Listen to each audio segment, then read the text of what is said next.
Hi guys, welcome back to the channel. This is Peter, you're watching Thailand Bound, and if you haven't been here before, I talk about all things Thailand. Right, it's Saturday morning, that can only mean one thing, it's story time once again, and I've got 4 terrific stories lined up for you today, guys. Right, before we get into the stories, I just want to read out a comment that was sent to me either last week or the week before, which I found quite humorous, really. Now, you know, if you're a regular to this channel, you know it's mainly guys who send, well, it's always guys who send in these stories about relationships with Thai bar girls, go-go dancers, that sort of thing. And for quite a while, I've been putting out a call out for a Western lady to send in a story to see, you know, maybe she'd had an experience. And it was quite difficult to get anybody to do that. Now, last week, we had the first story sent in from a Western lady. And I found it quite interesting myself. And a lot of the comments that came back were quite positive, basically saying, you know, it was good to hear the perspective of somebody else, a female rather than a male. Right, so as I say, most people said that, but I did get this comment, which I'm going to read out to you, and I found this quite humorous. So this is from a guy, he called his channel, his username on YouTube is Chicago on the Go, and he's put, "Don't ever read a female written story again. That was one of the most boring stories you ever read out on the channel. It was like being tortured to listen to it." So of course my response to that was, please contact my refunds department. Joking, you know, but as he actually read that comment, you know what's coming next, don't you guys? The first story today is going to be from another Western woman, quite a nice story. And this is actually a girl on girl story. So it's a Scottish woman actually has sent in this story, but it's about her relationship with a Thai woman. Okay, so I hope you're going to enjoy this one. สวัสดีค่ะ In 2020, I had given up with love with an engagement coming to an end in 2019, which was a blessing, as at the time I was so lost in love I could not see the red flags, but thankfully my family did. I did try again the following year, but I guess I was still choosing the wrong ones. So I just stuck with casual dating, which wasn't that easy with the pandemic hitting the world and being immune compromised. I had to take extra precautions. A bit of context, at the time I had been enjoying the growth of my legal career, which did not come easily to me. In my second to last postgraduate degree, I was diagnosed with multiple sclerosis. You see, a few years ago, I was a young Glaswegian living in England for my studies, who had become blind in one eye and unable to walk independently. But I am a little fighter, so I battled with my condition and pushed through with my education. I was very fortunate to have my eyesight returned, to be able to walk and not only graduate, but to qualify in my field. So when I moved back to Scotland, I thought, had I found the love with my fiance? I was wrong. I'm not bitter, everything happens for a reason, and I am glad I had some heartache because in January 2021, I found my happiness again. Prior to the pandemic, and as a reward for my recovery and success, I decided to travel to Thailand. I have never been one for the backpack life, and as I had a good salary with limited expenses, I decided to go and see Thailand with some friends. In preparation for this, I joined a language exchange app to learn Thai. I do recommend apps for learning, but a nice Thai woman reached out to me. A good few did, as well as men. I was respectful and keen on learning. One person who reached out to me was called Tuk. I did not think much of her speaking with me, as I had a few people I conversed with, though I was careful with her and what subjects we discussed due to her age. At the time she was just 18. I did not see her in an appropriate manner. She was my student and I hers.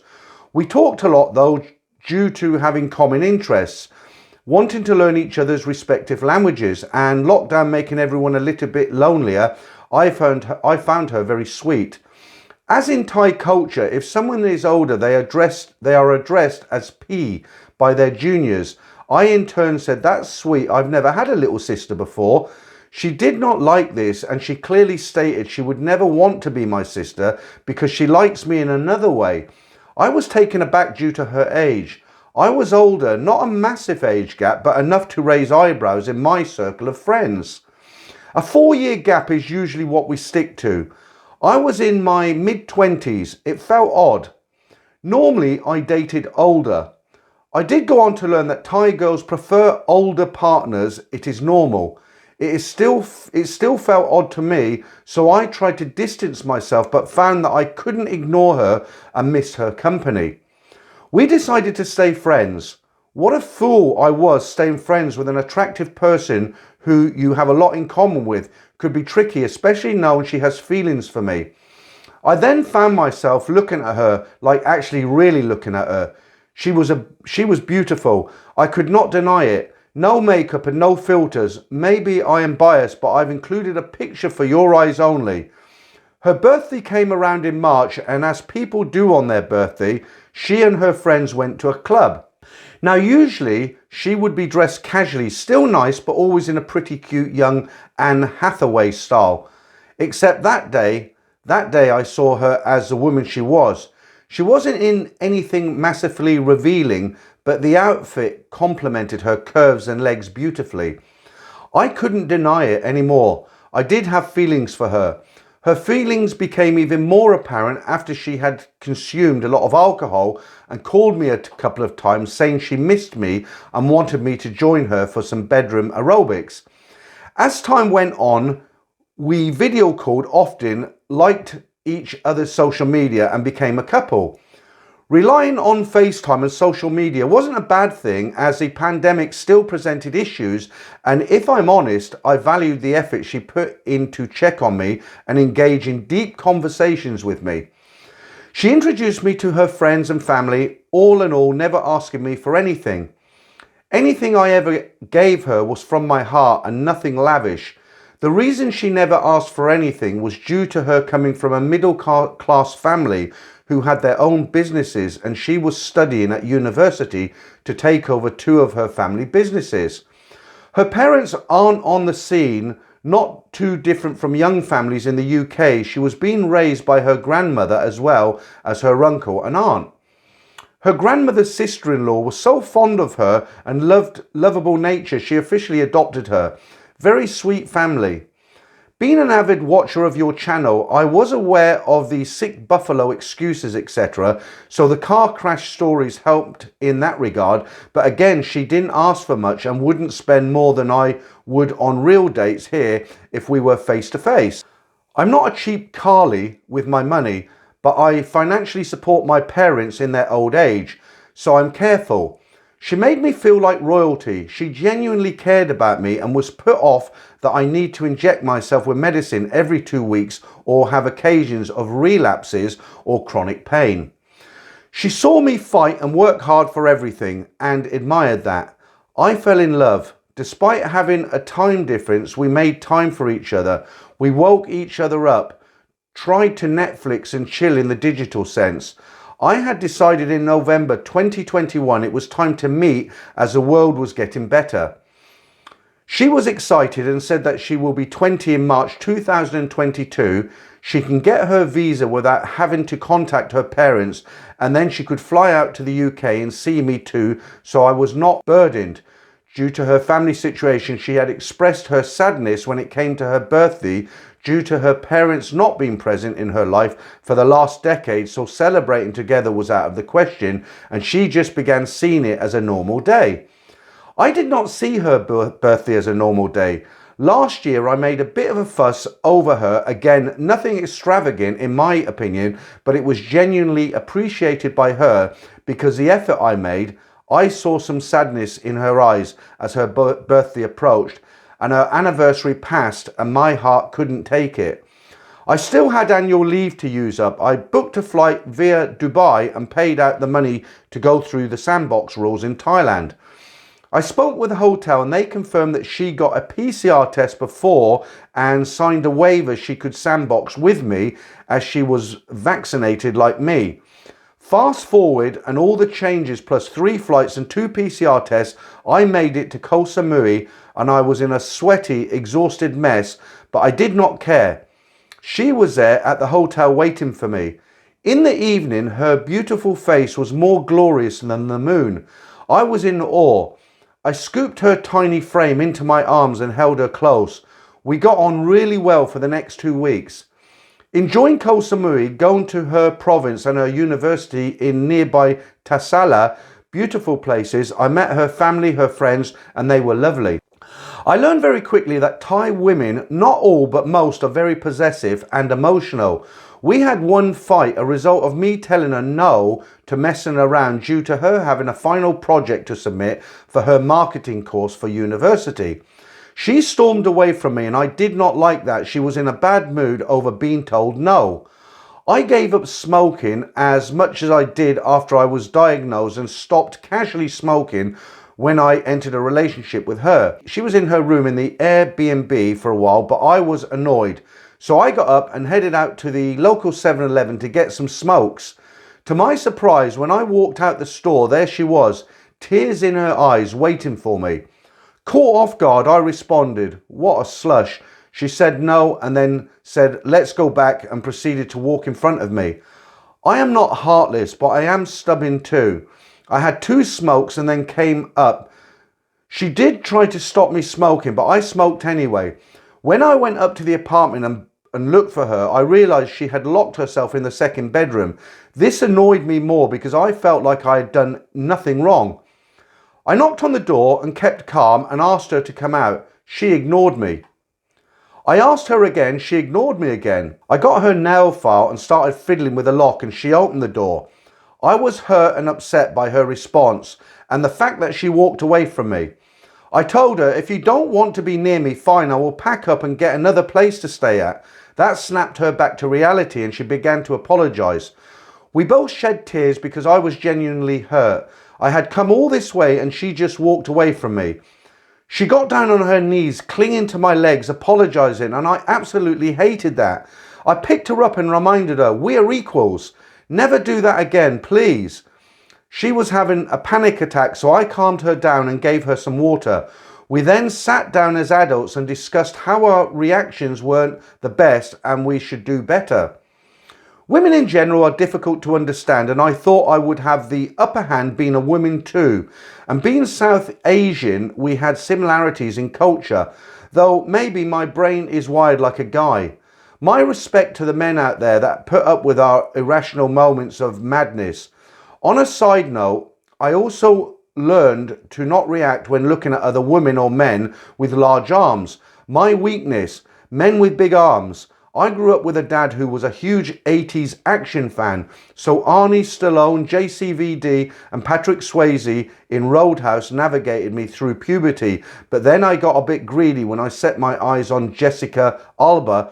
Even with the most discretion, my girl would see me looking and I would have to clarify, no, he's driving too fast on the moped, or "Oh no, she has a cute dress, shall we get some dresses for dinner," etc.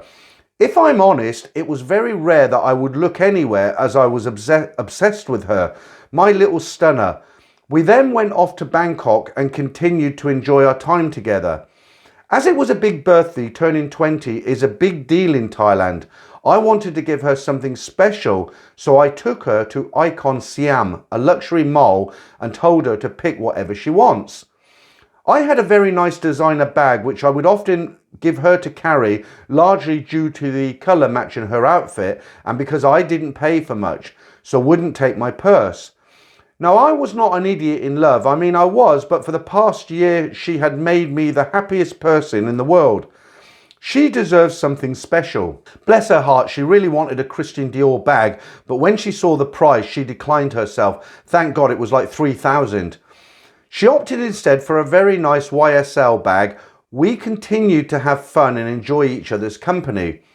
Every morning and every night were filled with bedroom aerobics. Being unable to touch each other for over 14 months would turn even a prude into a horn dog, and we were far from prudes. The last day came and it was a very emotional goodbye, but I tried to console her and reminded her I'll be back in May. Long story, but just wanted to share a happy story without any bars or buffaloes, a few things that I picked up and noticed with my girl and her friends, as well as the friends I made on apps. Thais aren't the same as they were perceived to be 20 years ago.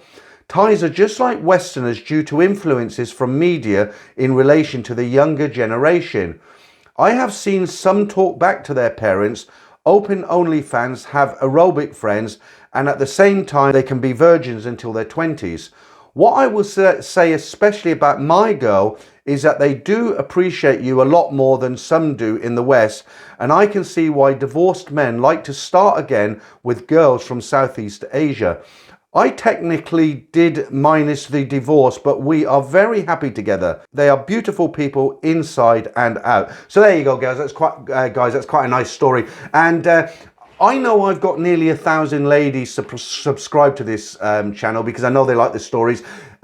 If you've got a story, girls, if you're out there and you heard one last week, you heard one this week, you know, I'm going to keep you totally anonymous. Send it in. So at this point, before I jump into story number 2, what I'd like to explain. Sometimes there are little mistakes made in the stories. Sometimes that's the people who send them to me. Sometimes it's me myself. And I'll give you a for instance. A couple of weeks ago, I told a story, I think it was last week actually, about a guy who first went out to Thailand when he was 21. And then he said in the story, I went back 10 years later in 2004. I can't remember. I got the dates wrong. But actually, I'd actually stated 2004 and it should have been 2014. And these, you know, when you get through so many stories as I do on this channel, sometimes these small mistakes can crop up, dates not matching up and things like that. But guys, there's nothing sinister about it. It is just a mistake. So if you like these stories, you enjoy listening to them on a Saturday morning and you're listening to them and something doesn't quite tally, like a date, for instance, you know, don't let it take over the story. Just let it go, because it's just a simple, genuine mistake, and the dates aren't really important. What's important is the guys or ladies now are putting the stories across, and it's for entertainment as well as helping everybody with some knowledge, some help about Thailand. All right. So with that, I will now jump straight into our second story. I'm nearly 60 and have been going to Thailand frequently each year for many decades. As I've got older, I just can't be bothered with travelling about and seeing new places so much, and found myself staying in Pattaya for longer periods each visit. I like Pattaya, it's relaxing and easy. Great hotels with pools, top food, the beaches are fine, the nightlife works, and you can always nip into Bangkok or an island for a mini break. Anyone who does this, however, knows that you still have to fill up the day somehow. You can't just sit around drinking beer all day and night, especially if you don't drink alcohol like me. Part of my daily ritual is a foot or a back massage. On one visit to a foot massage place a few years ago, I started chatting to a Thai lady in the chair next to mine. Her English was great and we made small talk. After a while, her phone went off. She listened, nodded, said, "Yes, madame," a few times and then put the phone down. She then laughed when I asked her who'd rang her, and she felt the need to explain. I was sitting next to the personal assistant of a very successful, rich, middle-aged Thai business lady from Bangkok. The PA's job was to essentially fix and arrange everything and anything for her employer. Her boss wasn't just successful, but single by choice, and like all of us, needed a good seeing to from time to time. So off they would head to Pattaya when Madame had an itch that needed to be scratched. The PA would then go off and hire a Thai guy from one of the bars, often around Boys Town of all places. She said she obviously knew what Madame liked and the type of men she wanted to be liked by. The PA would then be driven to the place where the deed would be done with Madame, and while he was doing his thing, the PA would go off and do whatever she wanted to do for a few hours, like have a foot massage. When it was time to go back to Bangkok, Madame would simply phone her PA to arrange for the car to be ready to pick her up at the hotel, and off they'd go, back to Bangkok. When Madame rang whilst we were in the front massage parlour, it was to inform her PA that she was just showering up and to have the car ready in 30 minutes. Thailand has something for everybody. There you go. That's quite an amusing little story, isn't it? So let's get straight into number 3, another short one, guys. Years ago, I knew a guy from Holland named Steve. When I met him, he was married to a Thai lady named Thang and had a very lovely mixed daughter, and they all lived in Thailand. Steve really enjoyed his drinking. His family has plenty of money and would send him a monthly allowance because of his wife and daughter. I don't know how much, but it was quite sufficient for a very comfortable lifestyle. One day, his wife came to my wife asking for help. In brackets, my wife's brother is a lawyer. She said that she bought a home and paid for it, but the builder owner wanted more money from them. So my wife said she would talk to the builder. After talking to the builder, we learned that Thang had only paid a partial payment and was constantly unsatisfied with the work and made many changes to the house, all of which cost money. When we asked the couple if this was true, we found out they had actually spent a lot of the money given to them to build the house on a new motorcycle. They went on a trip to Pattaya and Thang got breast enhancements. Upon further investigations, we found out Thang actually tried to get a bank loan on the house prior to getting the title. I know this is hard to believe, but she tried. She was getting desperate to hide the fact that she had spent a large part of the money on the other things.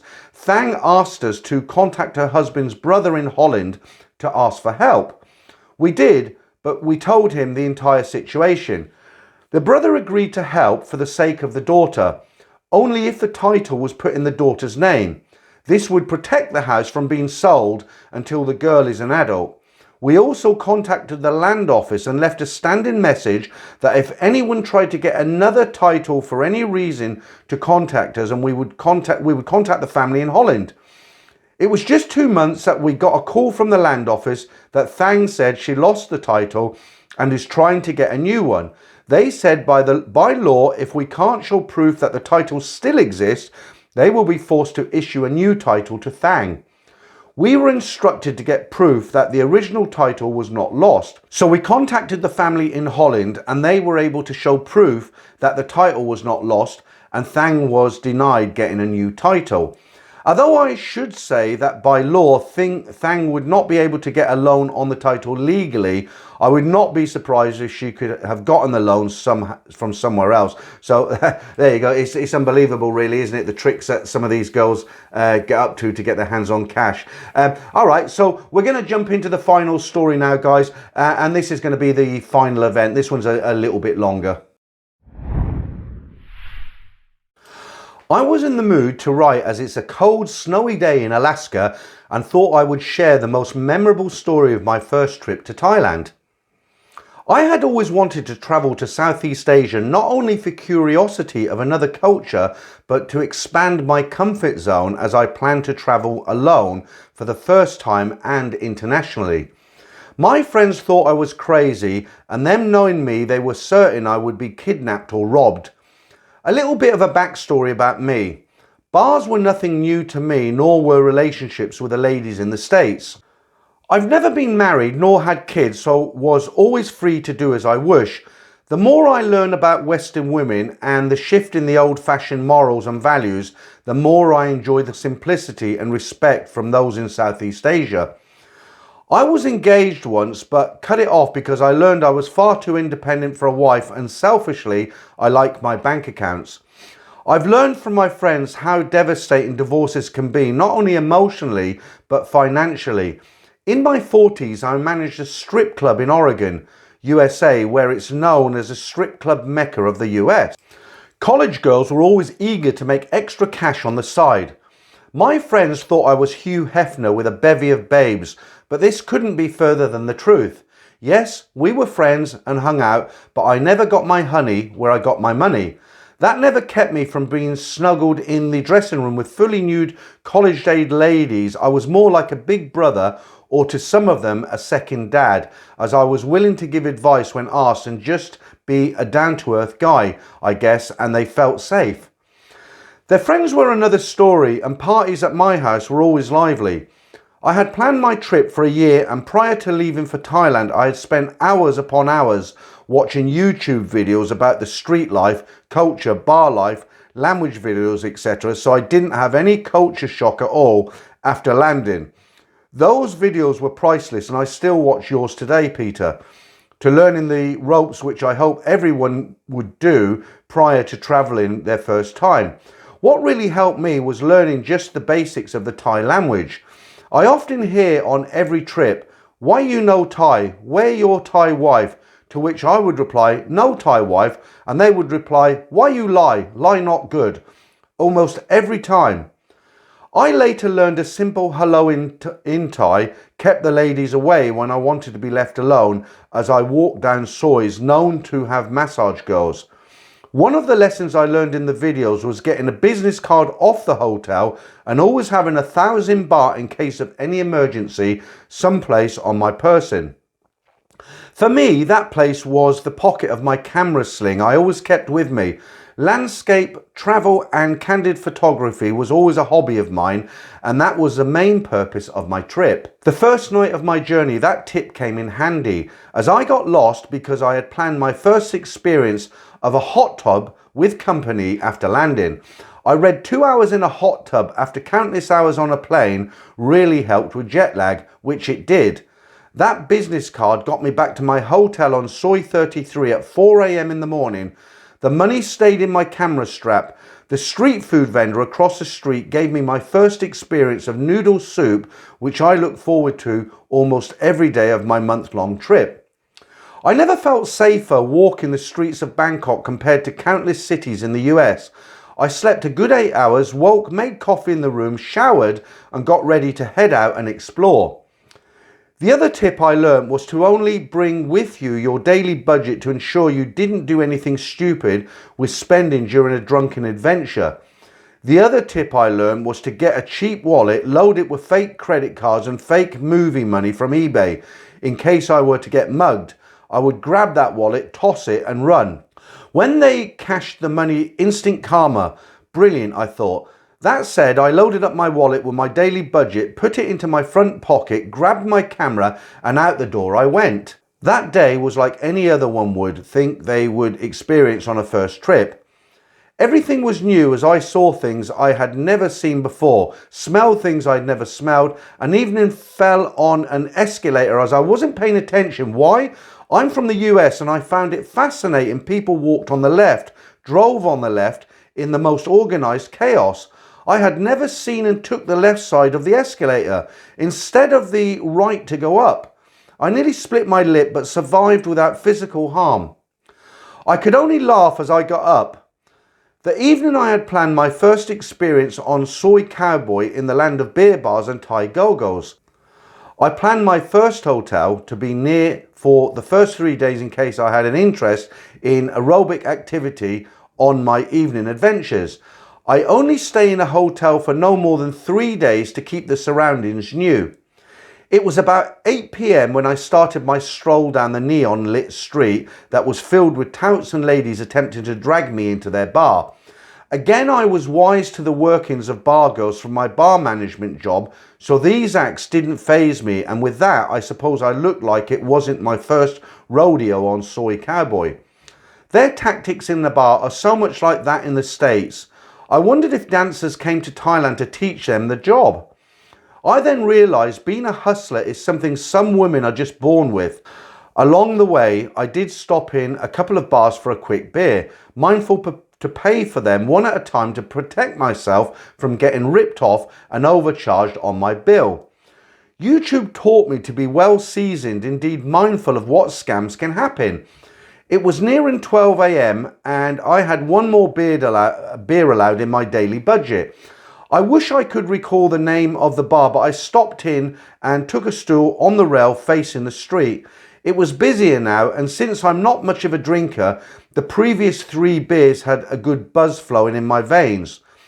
After I took the stool and lit a Krang tip cigarette, a nice looking and well fit lady came and asked me if I wanted a drink, to which I replied, "Changkab." Moments later, a chilled bottle was placed next to me, nicely wrapped with a beer cozy with the bar's name on it. This delightful petite young lady, about 5'2", with the nicest kind smile and dimples, took the stool next to me. Her movements were very slow and classy. Her soft voice and shiny silk hair complemented her light complexion. We spent the time laughing at the drunken people that passed.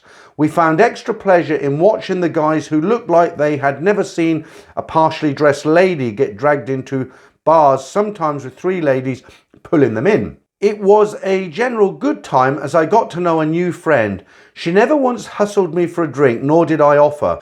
We never talked about bedroom activities, and I treated her like she was a human. I don't think I had experienced a belly laugh in a long time, but she was well suited for delivering the humour in such a natural way. My beer was now empty and she asked if I wanted another. I explained I was out of money for the day, to which she just smiled, and we continued enjoying the drunks walking by. She helped me with pointing out ladyboys. To my surprise, some of them were drop dead gorgeous, and I would have never known. Across the street there was a second floor of windows that looked like an apartment of sorts with curtains. The curtains flew open, and there standing was a guy holding a beer and a lady topless on her knees. The two of us just giggled as she snuggled into me. I couldn't believe what I was seeing, and not even my crazy college friends would have done that. My thoughts was it was a short time group of rooms and two people liked each other enough to go have a little fun, and perhaps he just liked being watched or was a dare. It was now about 1:30 a.m. and she asked, "You want to go?" as she pointed across the street. My eyes got huge as I explained to her again I was out of money for the night, and she said, "It's okay, you and me go." I reluctantly remained seated until she stood up, grabbed my hand, and I just thought, why not? Mind you, I became quite paranoid. I was venturing across the street with a lady I didn't know, going to a place I wasn't familiar with, drunk and out of cash. On my shoulder was a $1,000 Sony camera, and I truly thought I was in for a struggle if she gave me honey and I had no money. Maybe when she went to the bathroom, she had called to have a guy rob me for my camera. Again, my thought was, we were having fun, it's an adventure, why not? I was certainly hoping my beer wasn't impairing my judgment. Had I not have been slightly drunk, I may have missed out on the time of my life that was about to happen. As we entered the doorway, I saw a set of stairs and we ventured up. It was a nightclub. The club was packed and we went to a corner so I could have my back against the wall with full view of the door in case someone came in or I had to get out of there in a hurry. She turned to me and said, "Okay, I go to bathroom now," and put her purse on my left arm. Mind you, I'm still in paranoid mode as this was my first experience with a bar girl and I was on edge expecting something to happen. I thought to myself, what lady goes to the bathroom without her purse? I thought I was getting set up for a drug bust as I was thought something was in the purse, as it just wasn't normal for a lady to give a purse to a guy she just met. I literally didn't move and stood there like a statue, frozen in fear for what could happen next. When she returned and took it, there was a sigh of relief that drained from my lungs. She then asked, "You want drink?" I said, "No money." She replied, "It okay, what you want?" Rather surprised, I replied, "Tequila." And she grabbed the first server and ordered two after pulling his mask down to see his face after giving him money. When he returned, she handed one to me and said, "Okay, ready? 1, 2, 3, drink." "We do now." 1, 2, on 3, I'd slammed it down like I was back in the frat house in college. "You beat me." "We do again," she said. So we did, 2 more times as we laughed. The final one I let her win. She then turned facing the people and nuzzled her rear end into my lower region. That definitely created a natural reaction known to red-blooded men with an appetite for pretty girls. 15 minutes later, the lights came on as the bar was closing. She said, "Okay, we go." She grabbed my hand and out the door we went, with me feeling the effects now of just 3 shots of tequila. Moments later, we were in a tuk-tuk going to somewhere of which I had no idea. She just snuggled into me as we drove along chatting and laughing to this unknown place. Maybe 3 miles later, we arrived at a club called 8, where I have no idea. Mind you, I don't drink often back home and I clumsily got out of the tuk-tuk as she paid the driver. It was a nice club with a high cover charge. I would say, based on the people there, it was a high-so kind of club. I told her I was sorry I couldn't pay to get in, and again she said, "We having fun, no worries." We got inside, ordered 2 more drinks and chatted as she held onto my arm. Mind you, the lady I was with was an 8 or so by Thai standards. Thinking about it now, I'm sure she has a sponsor or 2. She was a pretty lady indeed. Sometimes women get catty towards other women for reasons, and some are jealous of others' appearances.